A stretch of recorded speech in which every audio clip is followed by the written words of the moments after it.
सिंध जे अस्पतालुनि जो निज़ाम हिकिड़े अहिड़े घाटे दलदल में फासी चुको आहे जिते गफ़लत, बदउनवानी ऐं ज़िम्मेवारीअ खां मुकमल तौरु फ़रारी हिकु आम ॻाल्हि थी चुकी आहे। सरकारी अस्पतालूं शफ़ा जे मर्कज़ बदिरां ग़रीबनि जी मौत जी वादियूं थी चुकियूं आहिनि। ताज़नि कुझु हफ़्तनि जी रिपोर्टुनि सरकारी अस्पतालुनि जे सॼे निज़ाम जो पर्दो फाश करे छॾियो आहे, जंहिंमें केतिरियूं ई मासूम जानूं ज़ाया थियूं आहिनि ऐं उन जे बारे में कुझु हिन महिल ताईं का इंक्वायरी न थी आहे त छो ऐं छाजे करे इहो कमु थियो आहे। इन मां इहो ई साबित थिए थो त ग़रीब जी ज़िंदगीअ जी का बि क़ीमत न आहे ऐं हुकूमत खे ग़रीबनि जी का परवाह न आहे। हिकु दिलि चीरींदड़ वाक़ियो ऐं जेको सोशल मीडिया ते हिन महिल वायरल हली रहियो आहे, 7 सालनि जी रिज़वाना चन्ना जेके नांग खाई राति जे अंधेरे में, उन जे वालिदेन उनखे फौरी तौर ते जेकी रूरल हेल्थ सेंटर अस्पताल उन्हनि जेकी अॻियां हुई वेझो हुई उन ताणी पहुचायो, पर उते जॾहिं हू पहुता अस्पताल में डॉक्टर का शइ न केर बि न हो।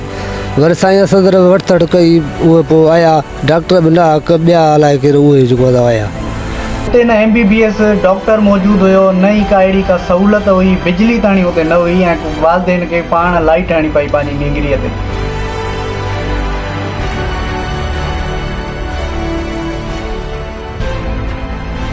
उते जेको अमलो हुयो उन अमले छोकिरीअ ते फर्स्ट एड कयो, उन में 2-3 घंटा लाहिनि ऐं पोइ चवनि त हिनखे नांग खाई न वियो आहे। हुननि वालिदेन खे दिलजाए ॾिनी त हिनखे नांग न खाई वियो आहे ऐं तव्हां हिनखे भले घर खणी वञो। टेस्ट करण जे बावजूदि असांखे चवनि त हिनखे नांग खाई कोन वियो आहे। असांजी महिल जो जेको आहे हिननि किनोला बिनोला चाढ़े हिननि सुई हईं, वरी असांखे चवनि नांग जी सुई हईं अथसीं। असां सां हिननि वॾो धोखो कयो आहे PPH वारनि। जॾहिं वालिदेन रिज़वाना चन्ना खे पंहिंजे घर पिया खणी वञनि तॾहिं हुनजी कंडीशन अञा ख़राबु थी वई ऐं हुनजे पीउ जॾहिं हुनजे पेर ते नज़र ॾिनी त उहो कारो थी चुको हुयो ज़हर जे करे। उन खां पोइ हिकु वॾी अस्पताल गिम्स खणी आहे गंबट छोकिरीअ खे, ऐं उते डॉक्टरनि जवाबु ॾेई छॾियो, चयो त हिनखे ज़हर चढ़ी वियो आहे, हाणे हिन ते वैक्सीन बि असरु न कंदी। मासूम छोकिरी रिज़वाना पंहिंजे पीउ जी ॿाहुनि में तड़पी तड़पी जान ॾेई छॾी। रिज़वाना जो मौत नांग ॾंगण सबबु न थियो, पर हिकु इंसानी लापरवाही, निज़ाम जी लापरवाही सबबु थियो। हीउ को अकेलो वाक़ियो न आहे। हर साल पाकिस्तान में 82,000 माण्हू उते ऐं नांग खाइण सबबु मरी था वञनि पिया।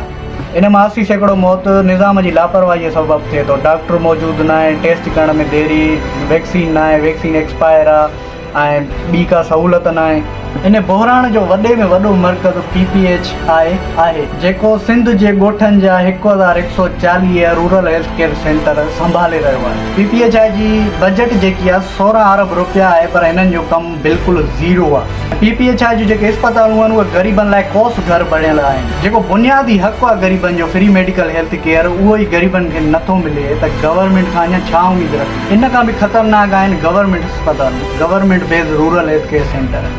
उन्हनि में त का शइ थींदी ई न आहे, न डॉक्टर ईंदो आहे, न मेडिकल दवा मिलंदी आहे कंहिंखे। जेके government based rural health care centre हूंदा आहिनि उन्हनि खे 12 ई महीना तालो हूंदो आहे, जेको स्टाफ हूंदो आहे उहो मोकल ते हूंदो आहे। ही दवा गवर्नमेंट प्रोवाइड कंदी आहे, उहा स्टोरनि ते विकिरो थी वेंदी आहे ऐं जेके डॉक्टर हूंदा आहिनि उहे प्राइवेट खाते कमु कंदा आहिनि। इहो आहे गवर्नमेंट अस्पतालनि ऐं रूरल हेल्थ केयर सेंटरनि जो हाल। टैक्स पेयर्स जा अरबे रुपया हिननि अस्पतालुनि खे ॾिना था वञनि, उन जे बावजूदि का अकाउंटेबिलिटी शो नथी कराई वञे ऐं ग़रीबनि खे पंहिंजो बुनियादी हक़ हेल्थ केयर जो नथो मिले। हिंदू गवर्नमेंट कॾहिं अकाउंटेबिलिटी ॾेखारींदी ऐं कॾहिं ग़रीबनि खे बुनियादी हक़ मुयसरु कंदी जेके उन्हनि खां खसिया विया आहिनि।